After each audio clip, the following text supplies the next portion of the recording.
Connaissez-vous cette sensation au fond de vous quand vous pressentez que cette année sera différente?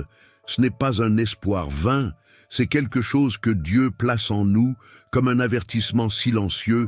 Les choses vont vraiment changer. Et écoutez, je dois vous dire quelque chose d'important dès le début. Si vous souhaitez vraiment voir un miracle financier se produire dans votre vie en 2025, restez avec moi jusqu'à la fin de cette prière, car ce que je vais dire dans les dernières minutes pourrait bien être la clé qui débloquera tout ce qui est bloqué dans votre vie.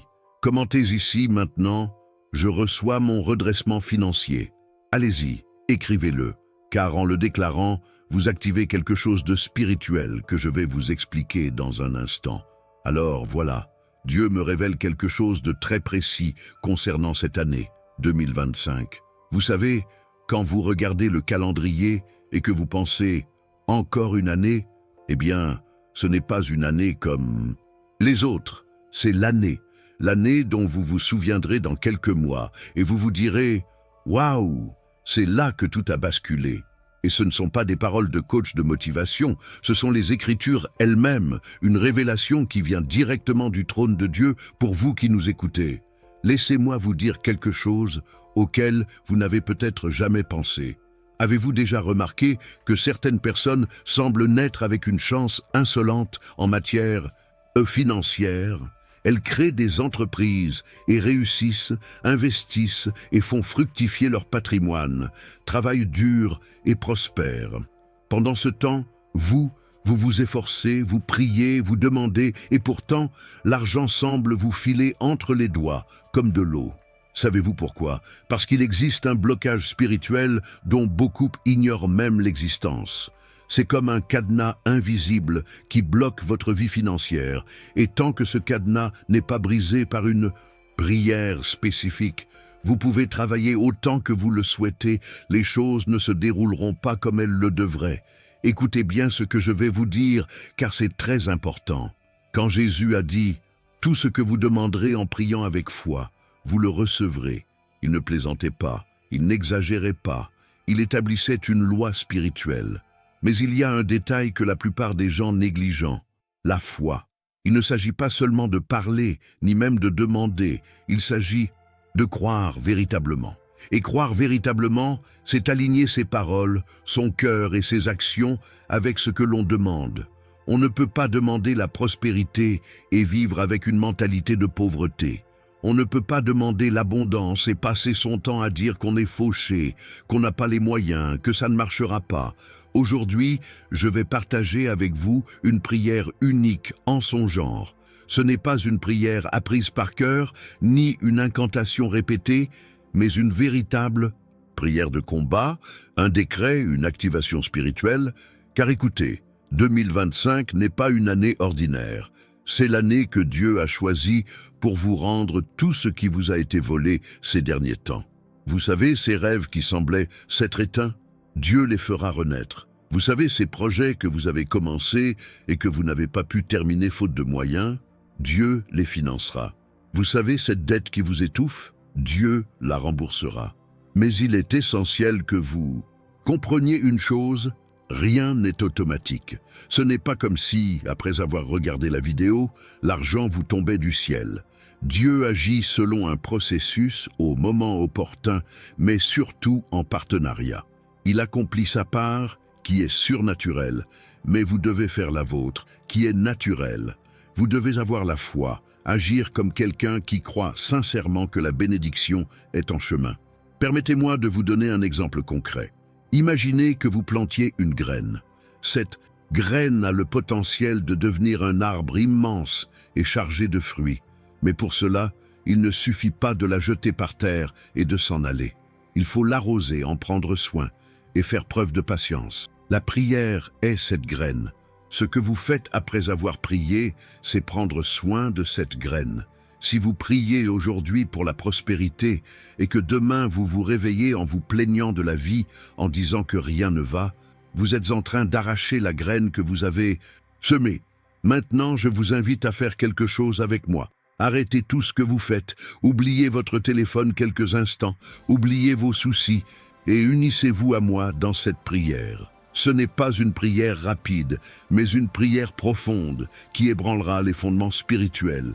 Et lorsque je prononcerai certains mots, répétez-les dans votre cœur, proclamez-les avec moi, car votre voix a du pouvoir, vos paroles ont de l'autorité. Père céleste, je viens aujourd'hui en ta présence, le cœur rempli d'espérance. Ce n'est pas une espérance vaine, mais une espérance fondée sur ta parole, fondée sur tes promesses. Tu as dit être venu pour que nous ayons la vie, et la vie en abondance. Aussi, je suis ici aujourd'hui, réclamant cette abondance pour ma vie, non pas parce que je la mérite, mais parce que tu l'as promise, non pas parce que je suis parfait, mais parce que ta grâce me suffit. Seigneur, je décrète maintenant, au nom de Jésus, que 2025 sera mon année de redressement financier. Je décrète que tout ce qui a été semé les années précédentes germera cette année. Je décrète que chaque graine de travail, chaque graine d'effort, chaque graine de sacrifice que j'ai semé produira des fruits abondants. Et pas n'importe quels fruits, Seigneur, mais des fruits qui demeurent, des fruits qui se multiplient, des fruits qui débordent. Vous savez, cette facture que vous ne savez pas comment payer, Dieu y a déjà pensé. Vous savez, ce projet que vous rêvez de réaliser mais pour lequel vous n'avez pas les moyens, Dieu a déjà mis les ressources à votre disposition dans le domaine spirituel. Il vous suffit de vous préparer à les recevoir dans le domaine matériel. Vous savez, cette promotion que vous attendez au travail, Dieu a déjà parlé à la bonne personne. En réalité, certaines choses ont déjà été décrétées au ciel. Elles doivent simplement se manifester sur terre. Et cette prière que nous prononçons maintenant vise précisément à établir ce lien entre le monde spirituel et le monde matériel. Père, au nom de Jésus, je brise maintenant toute malédiction financière qui pèse sur ma vie et ma famille. Toute parole négative prononcée contre moi, toute envie, tout mauvais œil, toute œuvre spirituelle visant à me nuire, je les annule maintenant par le sang de Jésus. Aucune arme forgée contre moi ne prospérera, et toute langue qui s'élève contre moi en jugement, je la condamnerai. Tel est mon héritage en tant que serviteur du Seigneur. Je veux que vous compreniez quelque chose. Quand la Bible parle de malédiction, beaucoup pensent à des scènes de films d'horreur, mais ce n'est pas le cas.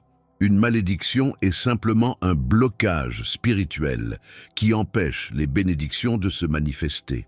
Il peut s'agir d'une parole prononcée à votre sujet pendant votre enfance, d'une croyance limitante transmise de génération en génération dans votre famille, ou même d'une malédiction que vous avez vous-même infligée sans vous en rendre compte. Combien de fois avez-vous dit « Je suis né pour souffrir, l'argent n'est pas pour moi, que les riches aillent en enfer ».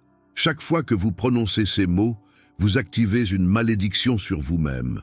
Alors, nous allons inverser la tendance. Nous allons remplacer chaque affirmation négative par une affirmation positive, chaque mot de mort par un mot de vie. Et si ce contenu vous plaît, cliquez sur « J'aime » dès maintenant, car cela permettra à davantage de personnes de recevoir ce message qui peut aussi changer leur vie. Ce n'est pas pour moi, c'est parce que je sais que beaucoup de gens ont besoin de l'entendre. Seigneur, je déclare que je suis né pour prospérer.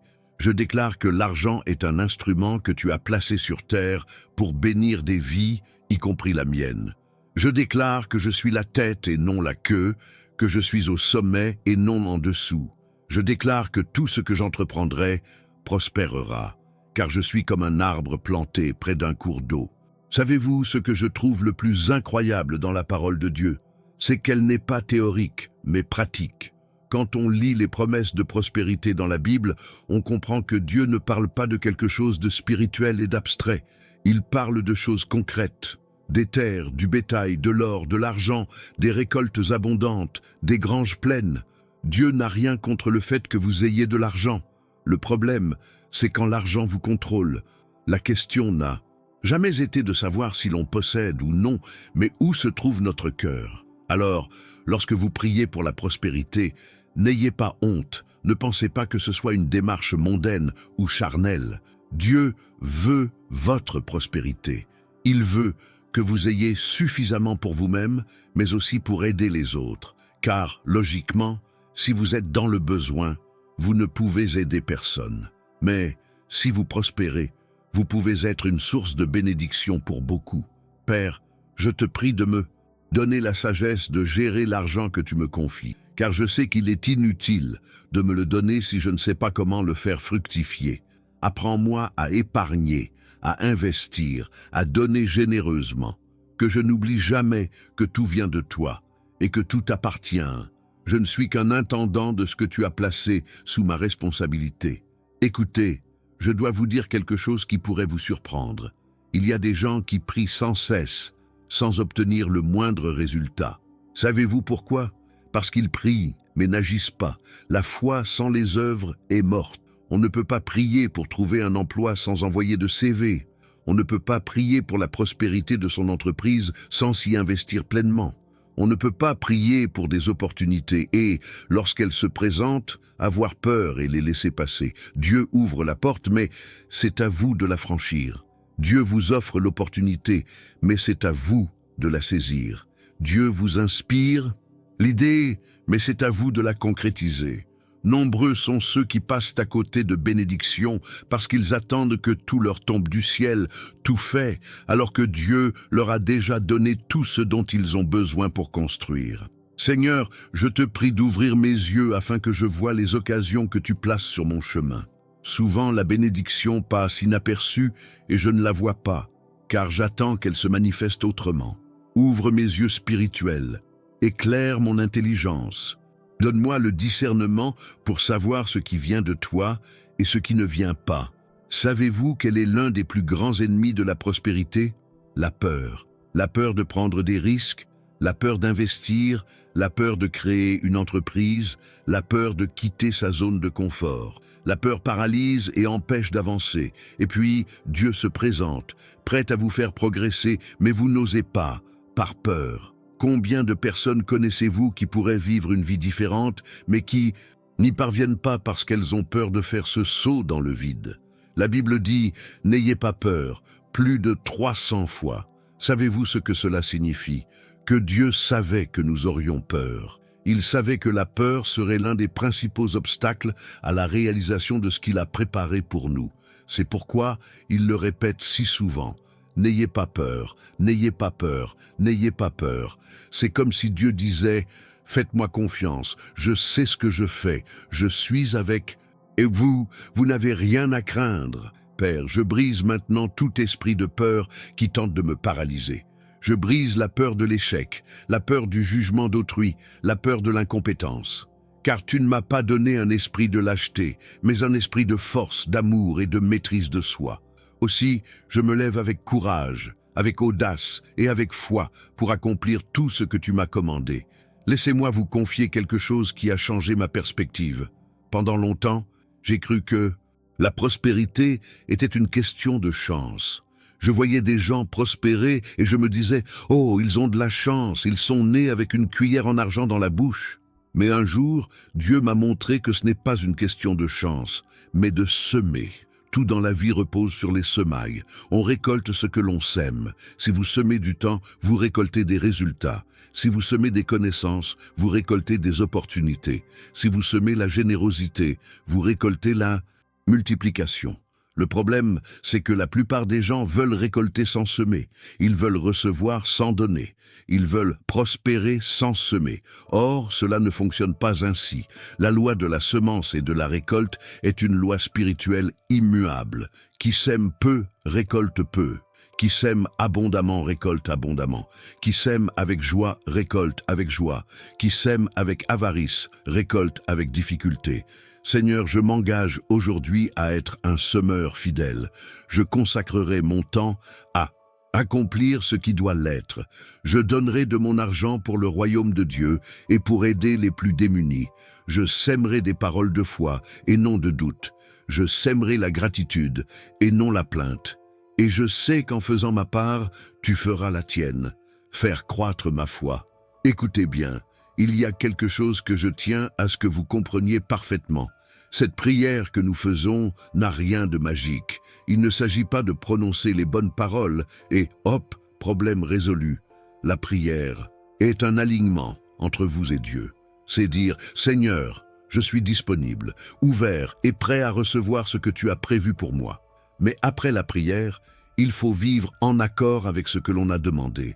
Il faut avoir l'attitude de quelqu'un qui croit sincèrement que la bénédiction est à venir. Si vous croyez sincèrement que 2025 sera votre année de transformation financière, partagez cette vidéo dès maintenant avec une personne qui a besoin de ce message. Car partager les bienfaits, c'est les multiplier. C'est une loi spirituelle. Plus vous donnez, plus vous recevez. Père, j'active maintenant la bénédiction d'Abraham sur ma vie.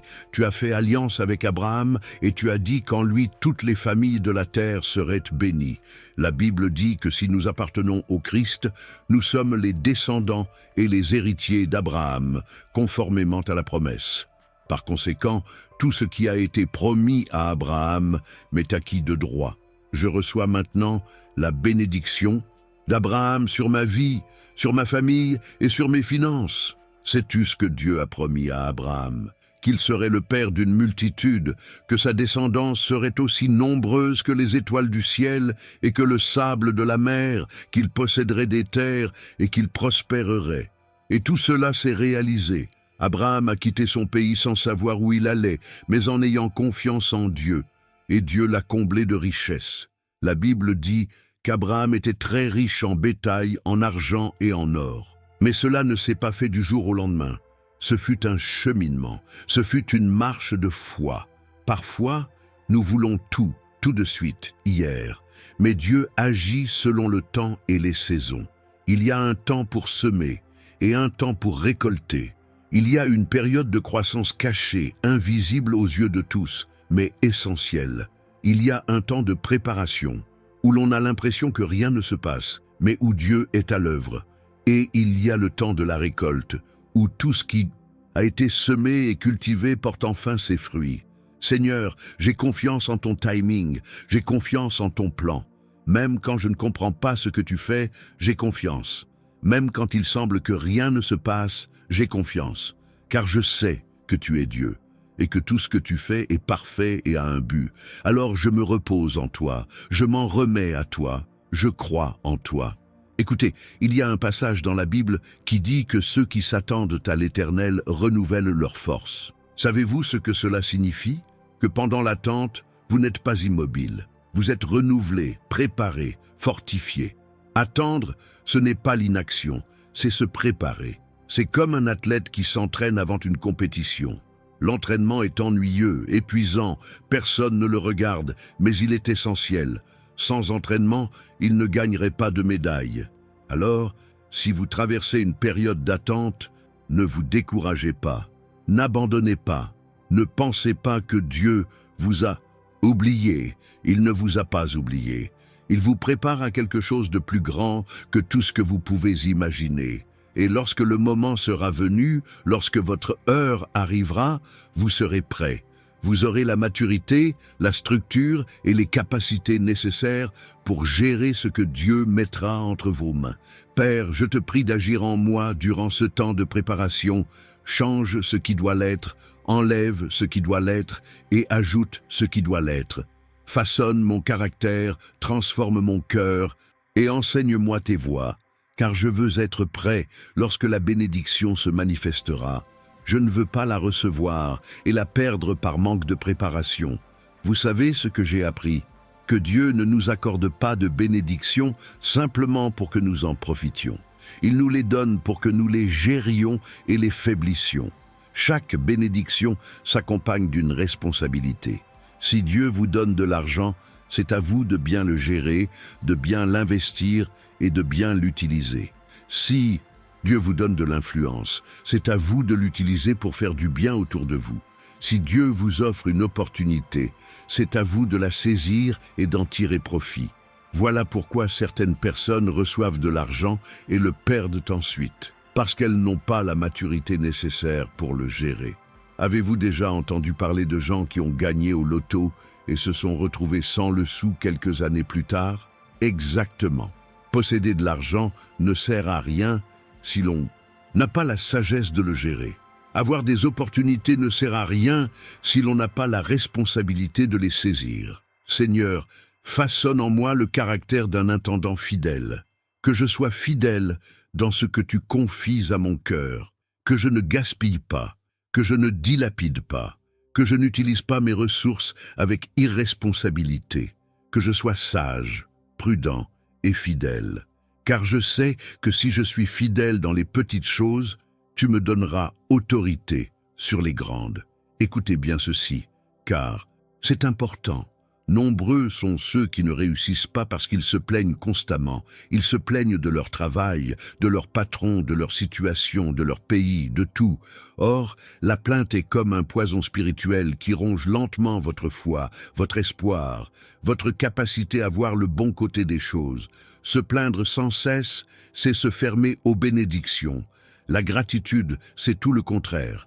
Elle ouvre des portes. Quand on est reconnaissant pour le peu qu'on a, Dieu nous donne davantage. Rendre grâce, même dans l'épreuve active, un principe spirituel de multiplication.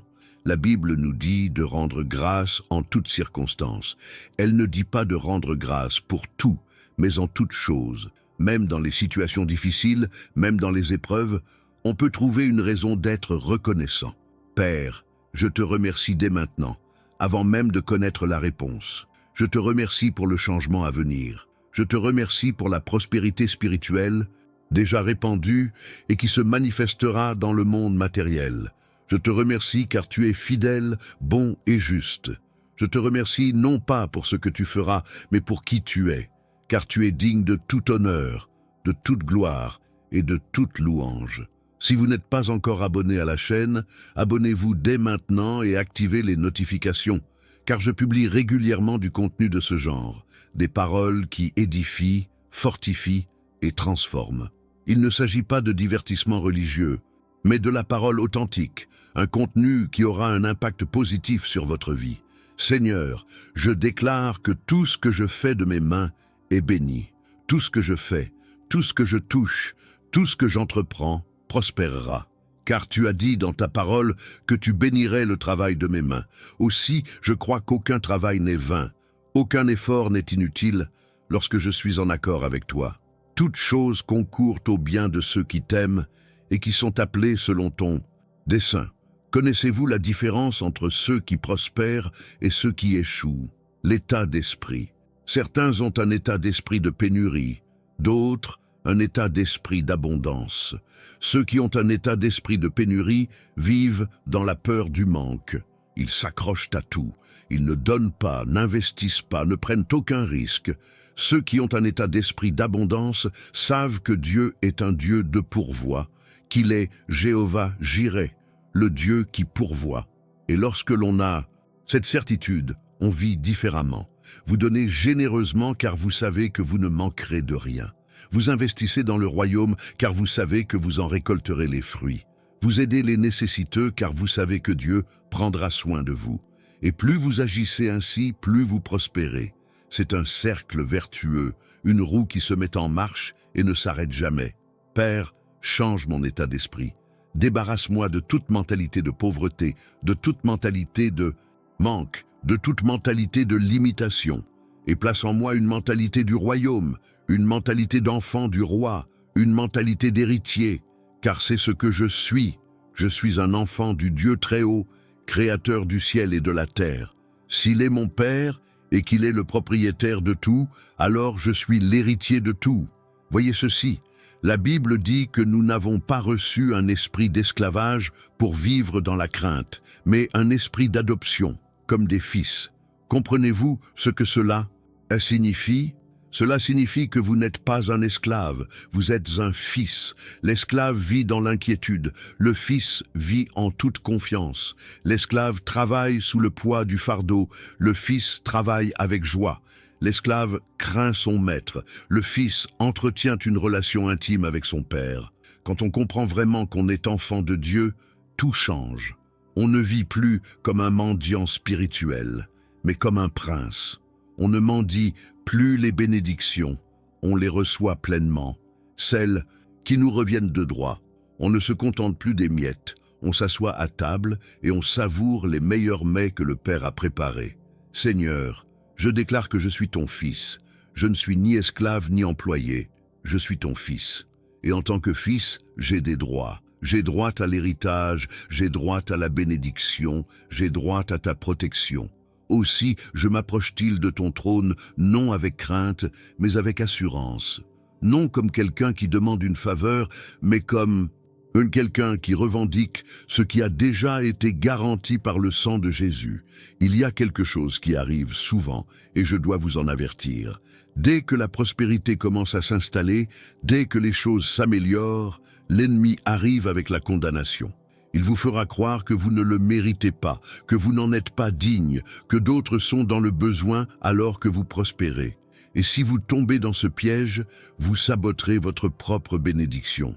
Écoutez attentivement ce que je vais vous dire, votre prospérité n'enlève rien aux bénédictions de quiconque. Ce n'est pas parce que vous possédez quelque chose que quelqu'un d'autre ne peut pas l'obtenir. Le royaume de Dieu ne fonctionne pas ainsi. Il y a suffisamment de bénédictions pour tous. De plus, lorsque vous prospérez de manière vertueuse, vous générez la prospérité autour de vous.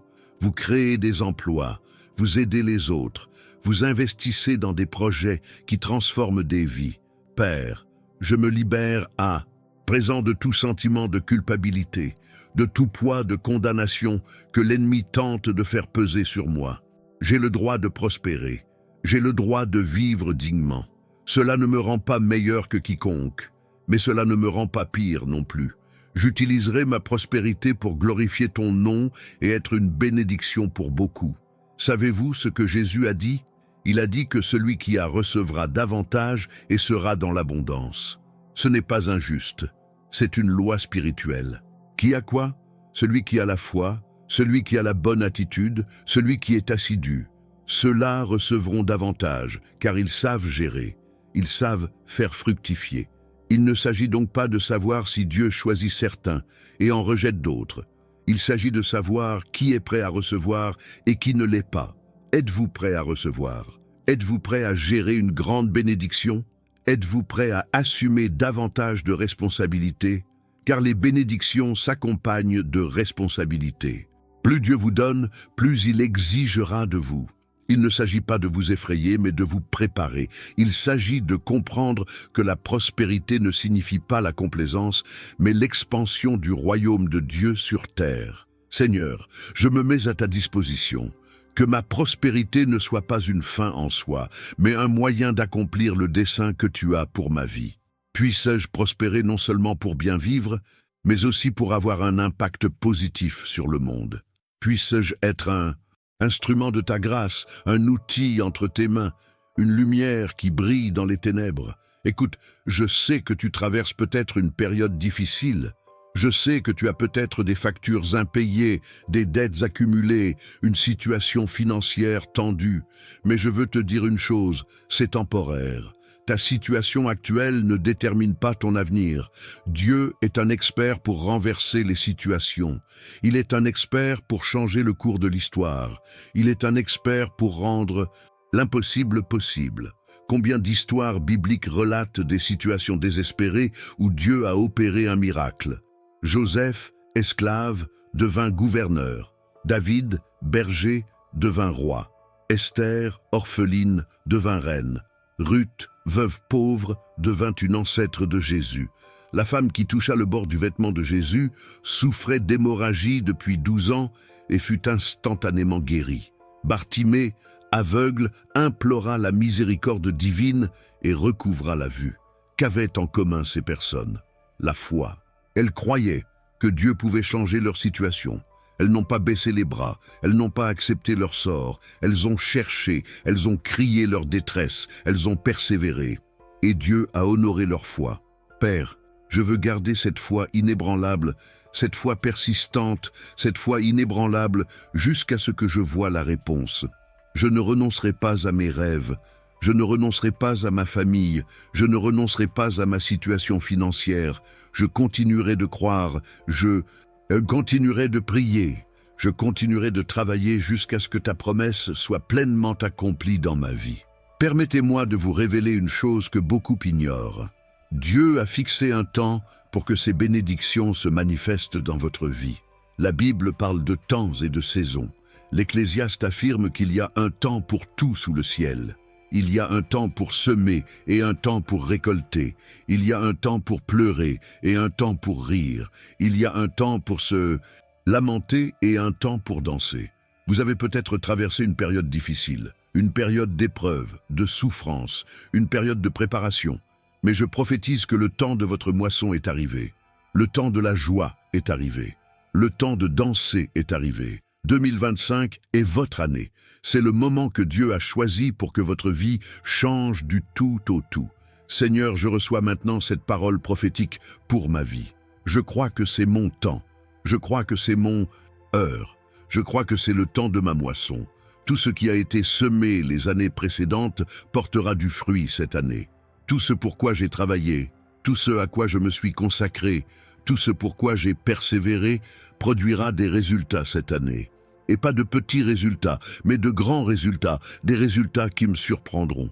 Certaines personnes regardent des vidéos d'évangélisation simplement pour passer le temps. Mais je vous invite à les regarder avec un but précis. Chaque parole que vous entendez ici peut être une graine de foi semée dans votre cœur. Chaque prière que vous récitez avec moi peut être celle qui transformera votre vie. Alors, ne prenez pas cela à la légère. Accueillez-le avec un cœur ouvert. Accueillez-le avec foi. Accueillez-le en vous attendant à ce que quelque chose se produise. Père, je te prie de raviver la foi de chacun de ceux qui nous regardent. Que cette prière ne soit pas simplement entendue et oubliée. Qu'elle marque leur vie. Qu'elle soit un tournant décisif, un moment charnière. Touche le cœur de chacun, parle à chacun personnellement, révèle-toi à chacun à ta manière. Parce que tu es un Dieu personnel, tu n'es pas un Dieu générique. Tu connais chacun par son nom, tu connais la situation de chacun, tu connais la souffrance de chacun, tu connais les besoins de chacun, et tu as une réponse précise à chaque situation. Aussi, je te demande d'agir maintenant personnellement envers le cœur de chaque personne liée à cette prière. Connaissez-vous cette sensation, cette émotion inexplicable qui vous saisit au cœur à l'écoute d'un message? C'est Dieu qui vous touche. C'est le Saint-Esprit qui confirme ce message en vous. Ne l'ignorez pas. Ne le laissez pas vous échapper. Quand Dieu vous touche, c'est qu'il veut vous révéler quelque chose d'important. Cela peut être une confirmation, une indication ou un avertissement. Seigneur, je prie maintenant pour chaque personne en particulier, pour celle qui est sans emploi et qui ne sait pas comment elle paiera ses factures le mois prochain. Seigneur, ouvre-lui des portes vers l'emploi, place-la au bon endroit, dans la bonne entreprise, avec le salaire qui lui convient. Qu'elle n'accepte pas n'importe quoi par désespoir, mais qu'elle attende l'opportunité que tu as préparée pour elle. Je prie pour la personne qui possède sa propre entreprise, mais dont les ventes ont chuté, dont l'activité a ralenti. Seigneur, envoie des clients, multiplie les ventes, fais et prospérer cette entreprise. Donne-lui stratégie, créativité et sagesse afin qu'il sache comment la relancer. Je prie pour la personne endettée, celle qui a un mauvais historique de crédit, celle qui ne trouve pas le sommeil à cause de ses dettes. Seigneur, pourvois au remboursement de ses dettes. Accorde-lui des ressources supplémentaires, des bénédictions inattendues. Qu'elle puisse, à la fin de l'année, se dire « Dieu a payé mes dettes, je suis libre ». Je prie pour la personne qui porte un rêve dans son cœur, mais qui n'a pas les moyens de le réaliser. Seigneur, finance ce rêve. S'il vient de toi, tu dois lui en donner les moyens. Aussi, je te demande d'ouvrir un chemin, d'accomplir l'impossible, de surprendre cette personne par une grâce miraculeuse. Père, je sais que tu es assez puissant pour faire infiniment plus que ce que nous demandons ou imaginons. Aussi, je te demande plus que je ne peux concevoir. Je te demande une bénédiction qui me surprendra, une bénédiction dont j'ignorais même l'existence, une bénédiction dont je ne pensais même pas qu'elle fût possible, car tu es un Dieu de surprise, un Dieu qui dépasse toutes les espérances, un Dieu d'abondance. La Bible dit que Dieu est capable de faire infiniment plus que tout ce que nous demandons ou imaginons. Pouvez-vous concevoir cela? Plus que ce que vous demandez, plus que ce que vous pensez. Autrement dit, des bénédictions vous attendent, bien plus grandes que tout ce que vous pouvez imaginer. Un plan pour votre vie dépasse vos rêves les plus fous. Un avenir vous attend plus radieux que tout ce que vous pouvez concevoir. Alors, cessez de limiter Dieu par vos pensées étriquées. Cessez de penser que Dieu ne peut faire que ce que vous jugez possible. Il est le Dieu de l'impossible. Il fend la mer, il change l'eau en vin, il rend la vue aux aveugles, il ressuscite les morts. S'il fait tout cela, pensez-vous qu'il ne puisse pas résoudre vos problèmes financiers? Seigneur, pardonne mon incrédulité. Pardonne-moi d'avoir douté de toi. Pardonne-moi d'avoir cru que la situation était trop difficile, même pour toi. Je sais que rien n'est impossible pour toi. Je sais que tu es le Dieu Tout-Puissant. Aussi, je remets ma situation entre tes mains, confiant que tu feras ce qui est le mieux pour moi. Et écoutez, il y a quelque chose de très important que je dois vous dire. Lorsque Dieu exauce votre prière, lorsque la bénédiction se manifeste, n'oubliez pas de revenir ici et de partager votre témoignage, car le témoignage fortifie la foi des autres. Lorsque vous racontez ce que Dieu a fait dans votre vie, vous inspirez d'autres personnes à croire, elles aussi. Commentez ci-dessous. Je reviendrai partager mon témoignage de ma victoire. Père, je promets de témoigner de ta fidélité. Quand tu accompliras un miracle dans ma vie, je te le dirai, je témoignerai, je glorifierai ton nom. Car je ne veux pas être de ceux qui reçoivent 10 miracles, mais dont un seul revient te remercier. Je veux être celui qui revient, qui reconnaît, qui exalte ton nom pour ce que tu as fait. La gratitude n'est pas qu'un joli mot, c'est un état d'esprit. C'est reconnaître que sans Dieu, vous n'êtes rien, vous ne possédez rien, vous ne pouvez rien accomplir. Toutes vos capacités viennent de lui, tous vos talents viennent de lui, chaque opportunité vient de lui. Lorsque vous comprenez vraiment cela, vous vivez dans une gratitude constante. Seigneur, fais naître en moi un cœur reconnaissant, que je n'oublie jamais d'où tu m'as tiré, que je n'oublie jamais tout ce que tu as déjà fait pour moi, que je n'oublie jamais les fois où tu m'as délivré, pourvu à mes besoins et soutenu.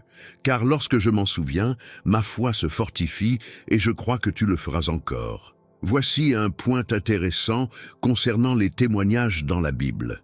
Chaque fois que Dieu accomplissait un miracle dans la vie des gens, ils érigeaient une pierre commémorative. Savez-vous pourquoi? Pour ne jamais oublier. Afin que, face aux difficultés, ils puissent se tourner vers cette pierre et se souvenir, Dieu nous a déjà délivrés. Il nous délivrera encore. Dieu a pourvu à nos besoins. Il pourvoira encore. Dieu a accompli des miracles. Il les accomplira encore. Quel est votre motif de réconfort? Quelle est cette situation dans votre vie qui vous fait dire « Seul Dieu pouvait faire ça ». Si vous avez un motif de réconfort, vous avez un fondement pour votre foi. Car si Dieu l'a fait une fois, il peut le refaire. Il n'a pas changé. Il demeure le même Dieu. Sa puissance n'est pas réduite au point de ne plus pouvoir sauver. Seigneur, je me souviens maintenant de toutes les fois où tu m'as secouru, de toutes les fois où tu es intervenu dans ma vie, de toutes les fois où la situation semblait désespérée et où tu as ouvert une voie. Cela me donne la certitude que tu agiras encore. Tu ne m'as pas amené jusqu'ici pour m'abandonner. Tu as un plan et tu mèneras à bien l'œuvre que tu as commencée en moi. Philippiens 1,6 dit « J'ai cette conviction profonde. Celui qui a commencé en vous cette œuvre bonne la poursuivra jusqu'à son terme, au jour de Jésus-Christ. » Avez-vous bien lu? Celui qui a commencé l'œuvre l'achèvera. Dieu ne commence pas une chose pour la laisser à moitié faite. Il ne vous sauve pas pour ensuite vous abandonner. Il ne vous appelle pas pour ensuite vous oublier. Il l'achèvera, il l'amènera à son terme. Si Dieu a entrepris quelque chose dans votre vie, soyez certain qu'il le mènera à son terme. S'il vous a donné un rêve, il l'accomplira. S'il vous a fait une promesse, il la tiendra. Dieu n'est pas un homme pour mentir. Ce qu'il promet, il l'accomplit. Ce qu'il dit, il le fait. Père, je m'accroche à tes promesses. Je crois que chaque parole que tu as prononcée concernant ma vie s'accomplira. Cela peut prendre du temps et il peut sembler que cela n'arrivera pas, mais je sais qu'en son temps, tout s'accomplira. Car tu es fidèle, ta fidélité est éternelle. Même si je te suis infidèle, tu demeures fidèle, car tu ne peux te renier toi-même. Sais-tu ce qui me rassure le plus? Ce n'est pas ma fidélité, c'est la fidélité de Dieu, car je sais que je faillis, que je trébuche, que je commets des erreurs. Mais Dieu, lui, ne faillit pas. Il est fidèle même quand je suis infidèle. Il tient ses promesses même quand je doute. Il pourvoit à mes besoins même quand je me plains, car il n'agit pas en fonction de mes actions, mais en fonction de qui il est. Et qui est-il? Il est amour, il est bonté, il est miséricorde, il est grâce, il est pourvoyeur, il est guérison, il est libération, il est tout ce dont nous avons besoin. Quand on comprend qui est Dieu, on trouve la paix, on cesse de s'inquiéter, on cesse de désespérer, car on sait qu'on est entre les mains de celui qui a toute puissance et qui prend soin de nous avec une infinie bienveillance. Seigneur, je trouve la paix en toi. Je remets tous mes soucis entre tes mains. La Bible m'invite à te confier toutes mes angoisses, car tu prends soin de moi. C'est ce que je fais donc maintenant. Je te confie mes soucis financiers, mes angoisses concernant l'avenir et ma peur du manque, car je sais que tu prends soin de moi mieux que je ne pourrais le faire moi-même. Voyez ce que Jésus a dit dans le Sermon sur la montagne. Il nous a dit de ne pas nous inquiéter pour notre vie, pour ce que nous mangerons ou boirons, ni pour nos vêtements. Il nous a dit de regarder les oiseaux du ciel. Ils ne sèment ni ne moissonnent, ils n'amassent rien dans des greniers, et pourtant notre Père Céleste les nourrit. Et Jésus nous demande, ne valez-vous pas beaucoup plus qu'eux? Comprenez-vous ce raisonnement? Si Dieu prend soin d'un petit oiseau, combien plus prendra-t-il soin de vous, son enfant? S'il habille la fleur sauvage qui pousse aujourd'hui et sera jetée au four demain, combien plus vous vêtira-t-il? La logique est simple. Vous êtes important pour Dieu. Vous êtes sa priorité. Il ne vous laissera manquer de rien. Père, je crois que tu pourvoiras à tous mes besoins, non pas selon mes capacités, mais selon ta richesse et ta gloire. Car tu es un Dieu d'abondance. Tes ressources sont infinies. Aussi, je ne vivrai pas dans le manque, mais dans l'abondance, sachant que mon Dieu est riche et généreux. Viens, laisse-moi te raconter une révélation qui a changé ma vie. Pendant longtemps, j'ai prié Dieu pour qu'il me donne de l'argent. Mais un jour, j'ai compris que Dieu ne veut pas seulement me donner de l'argent. Il veut m'apprendre à le créer. Car s'il se contente de me le donner, je deviens dépendant. Mais s'il m'apprend à le créer, je deviens autonome. Deutéronome 8 et 18 dit « Souviens-toi de l'Éternel ton Dieu, car c'est lui qui te donne la force d'acquérir des richesses. » Tu vois, il te donne la force d'acquérir. Il ne dit pas qu'il te les donnera toutes faites, mais qu'il te donnera la force, la capacité et le pouvoir de les acquérir. Cela change tout. Quand on prie, on ne demande pas seulement à Dieu de nous donner des choses. On prie pour qu'il nous enseigne, nous fortifie, nous rende capables. On lui demande la sagesse, la stratégie, la créativité, les opportunités. Car lorsque Dieu nous fortifie, nous ne dépendons plus d'une bénédiction ponctuelle, mais nous devenons nous-mêmes une source de bénédiction. Seigneur, apprends-moi à créer la richesse. Donne-moi la sagesse de discerner les opportunités. Donne-moi la créativité pour trouver des solutions. Donne-moi le courage d'entreprendre. Donne-moi la discipline pour gérer. Donne-moi la générosité pour partager. Puisse-je être non seulement celui qui reçoit des bénédictions, mais aussi celui qui en répand. Et voyez-vous, lorsque vous devenez un vecteur de bienveillance, vous passez du statut d'employé à celui d'entrepreneur. Il n'est pas forcément nécessaire de posséder une entreprise, mais il faut adopter un esprit entrepreneurial. L'esprit de quelqu'un qui crée, qui entreprend, qui concrétise les projets. L'esprit de quelqu'un qui ne se contente pas d'attendre que les opportunités lui tombent du ciel, mais qui les saisit et les crée. Dieu nous a tous donné des talents. Non pas le talent au sens du chant ou de la pratique d'un instrument, mais au sens biblique des aptitudes, des compétences, des ressources. Et il attend de nous que nous fassions fructifier ces talents. Vous souvenez-vous de la parabole des talents? Le serviteur qui avait reçu 5 talents les fit fructifier et en gagna 5 autres. Celui qui en avait reçu 2 en gagna 2 autres. Mais celui qui n'en avait reçu qu'un l'enterra et ne rendit que ce qu'il avait reçu. Et celui-là fut appelé un serviteur mauvais et négligent. Savez-vous ce que cela nous enseigne?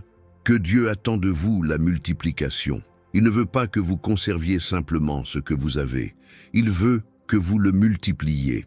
Et lorsque vous multipliez, il vous en donne davantage, afin que vous puissiez le multiplier encore plus. C'est ainsi que fonctionne le royaume. Seigneur, je veux être un serviteur fidèle et avisé. Je ne veux pas laisser en sommeil les talents que tu m'as donnés, mais les faire fructifier. Montre-moi donc comment faire. Indique-moi où investir mon temps, mon énergie et mes ressources. Inspire-moi quelle entreprise créer, quelle voie emprunter, quel chemin suivre. Guide-moi, dirige-moi, dirige-moi. Nombreux sont ceux qui possèdent un potentiel immense, mais ce potentiel reste inexploité car ils ignorent son existence, craignent de l'utiliser ou ne savent pas comment s'y prendre. Ils demeurent donc là, enfouis, gaspillés. Quel gâchis! Imaginez mourir sans avoir vécu pleinement ce que Dieu vous a donné les moyens de vivre, sans avoir accompli tout ce que Dieu vous a donné les moyens de faire, sans avoir été tout ce que Dieu vous a donné les moyens d'être. Ne laisse pas cela arriver. Tu as du potentiel, tu as des capacités, tu as en toi tout ce qu'il faut pour réussir. Dieu ne t'a pas créé pour être médiocre, il t'a créé pour être excellent. Il ne t'a pas créé pour être moyen, il t'a créé pour te démarquer. Il ne t'a pas créé pour vivre dangereusement, il t'a créé pour vivre dans l'abondance. Père, éveille en moi tout le potentiel que tu as placé en moi. Que rien de ce que tu m'as donné ne soit vain, que je vive pleinement ce que tu as prévu pour ma vie. Qu'au terme de mon voyage sur terre, je puisse dire « J'ai accompli ma mission, j'ai vécu intensément, j'ai fait une différence ». Car, au final, ce qui compte, ce n'est pas la quantité d'argent que vous avez accumulé, mais la manière dont vous avez vécu selon le dessein de Dieu pour votre vie. Ce qui compte, c'est le nombre de vies que vous avez influencées. Ce qui compte, c'est la mesure dans laquelle vous avez manifesté le royaume de Dieu sur terre. L'argent est un outil, non une fin en soi. Le but est de glorifier Dieu et d'étendre son royaume. Ainsi, lorsque vous prospérez, prospérez avec un but précis. Il ne s'agit pas de se mettre en avant, mais d'investir dans ce qui a une valeur éternelle. Les êtres humains ont une valeur éternelle. Les âmes ont une valeur éternelle. Le royaume de Dieu a une valeur éternelle. Le reste disparaîtra. Vous n'emporterez rien de matériel avec vous à votre mort, mais vous emporterez les traces que vous aurez laissées, les vies que vous aurez influencées, l'héritage que vous aurez bâti. Seigneur, que ma prospérité ait une finalité éternelle, que je me serve de tes dons, non seulement pour bien vivre, mais aussi pour faire le bien, que l'on se souvienne de moi non pour ce que j'ai possédé, mais pour ce que j'ai donné, non pour ce que j'ai accumulé, mais pour ce que j'ai partagé, non pour ce que j'ai économisé, mais pour ce que j'ai semé. Et je vous le dis, à vous qui m'écoutez, non seulement vous prospérerez, mais vous serez un instrument de prospérité pour beaucoup. Vous créerez des emplois, vous aiderez, vous investirez dans des projets qui transformeront des vies. Votre prospérité ne vous appartiendra pas seulement. Elle rayonnera et touchera un grand nombre de personnes autour de vous. Accueillez donc cette parole, accueillez cette bénédiction, accueillez cette onction de prospérité et de générosité. Et engagez-vous envers Dieu à ne jamais l'oublier lorsque la bénédiction se manifestera. Ne vous enorgueillissez pas. Ne pensez pas que c'est grâce à vos propres mérites. Rendez-lui gloire, honorez-le, servez-le de tout votre être et de tout votre cœur. Père, je prends aujourd'hui cet engagement envers toi. Lorsque tu me bénis, je t'honore. Lorsque tu me fais prospérer, je te glorifie. Lorsque tu m'élèves, je m'humilie davantage devant toi, car je sais que tout vient de toi et que tout retourne à toi. À toi soit la gloire, l'honneur et la louange, aujourd'hui et pour les siècles des siècles. Amen. Je dois maintenant vous révéler quelque chose qui transformera radicalement votre vision de la prospérité que Dieu vous réserve. Certains pensent que la prospérité se résume à avoir de l'argent à la banque, mais c'est bien plus profond. La véritable prospérité prend racine dans l'esprit, traverse l'âme et se manifeste ensuite dans le monde matériel. Si vous ne changez pas votre rapport à l'argent, vous recevrez peut-être une grande bénédiction, mais vous ne pourrez pas la conserver.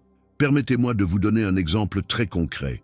Avez-vous déjà vu des gens recevoir une belle somme d'argent, comme un héritage, une importante indemnité de départ, voire un gain au loto, et se retrouver quelques mois plus tard sans ressources? Ils retombent dans leur situation antérieure, voire pire. Savez-vous pourquoi?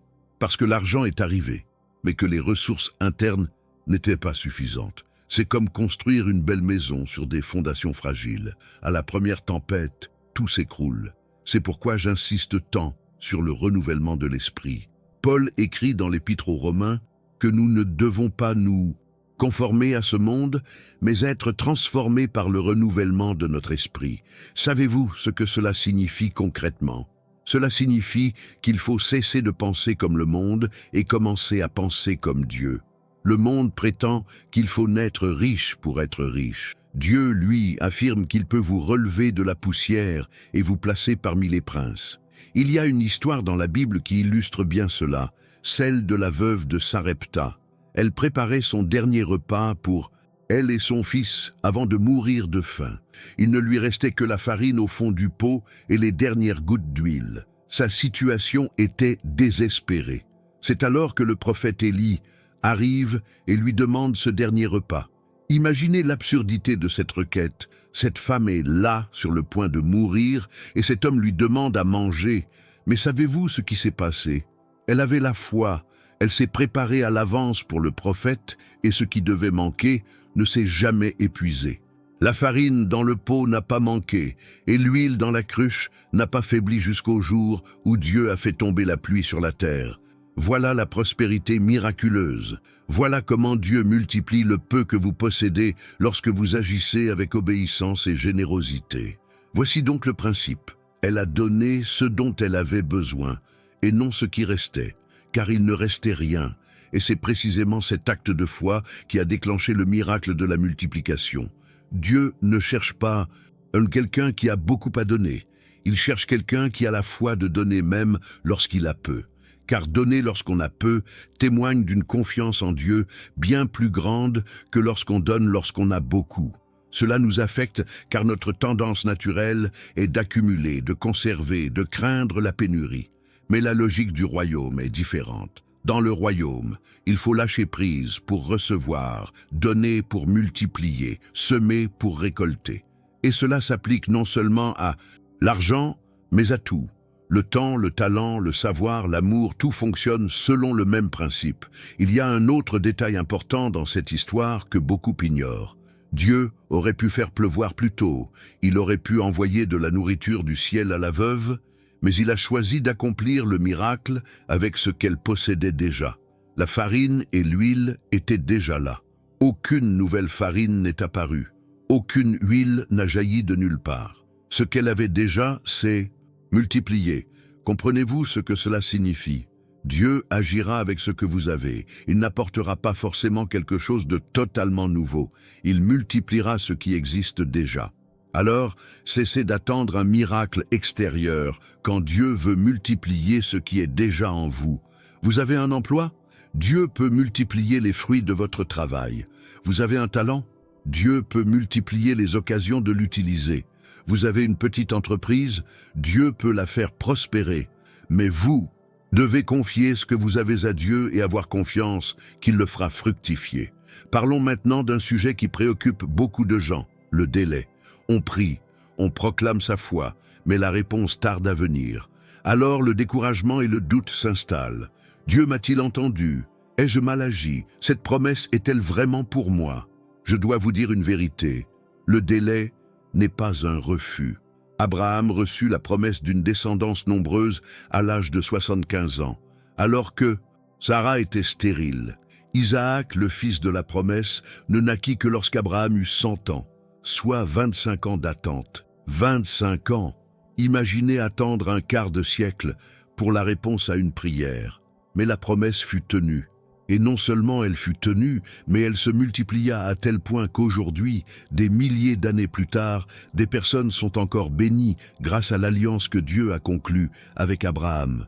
Durant ces 25 années, Abraham n'a-t-il jamais douté? Ne lui est-il jamais venu à l'esprit qu'il avait peut-être mal compris? La Bible montre que si à tel point qu'il a tenté d'imposer la promesse par l'intermédiaire d'Agar. Et c'est ce qui s'est produit. Quand on essaie d'anticiper le moment voulu par Dieu, on crée des problèmes. Ismaël est né, mais il n'était pas le fils de la promesse. Et même aujourd'hui, des conflits surviennent à cause de cette tentative d'accomplir par les hommes ce que Dieu allait faire par les dieux. La leçon est claire. Il est inutile de se précipiter. Dieu travaille avec le temps de la gestation. Rien ne naît mature. Tout a besoin d'une période de développement. Un enfant passe 9 mois dans le ventre de sa mère avant de naître. S'il naît prématurément, il aura besoin de soins particuliers car il n'est pas complètement formé. Un arbre ne devient pas un arbre du jour au lendemain. Il grandit progressivement, développant d'abord des racines profondes, et seulement ensuite, il grandit en hauteur et porte des fruits. De bon, même votre bénédiction est en cours de formation. Spirituellement, elle est déjà complète, mais elle doit naturellement passer par différentes étapes. Chaque étape a son but. Parfois, Dieu tarde, non par oubli, mais parce que vous n'êtes pas encore prêt. Il vous prépare, vous fortifie et vous fait mûrir, car lorsque la bénédiction se manifestera, vous aurez besoin d'un édifice pour la soutenir. Prenons l'exemple de Joseph. Adolescent, il fit des rêves prophétiques. Il rêva que ses frères se prosterneraient devant lui, qu'il deviendrait quelqu'un d'important. Mais plus de 20 ans s'écoulèrent entre ce rêve et sa réalisation. Et quelles 20 années! Il fut vendu comme esclave par ses propres frères, accusé injustement d'un crime qu'il n'avait pas commis et emprisonné sans avoir été reconnu coupable. S'il y avait bien une personne qui avait des raisons de renoncer à son rêve, c'était Joseph. Mais il ne renonça pas.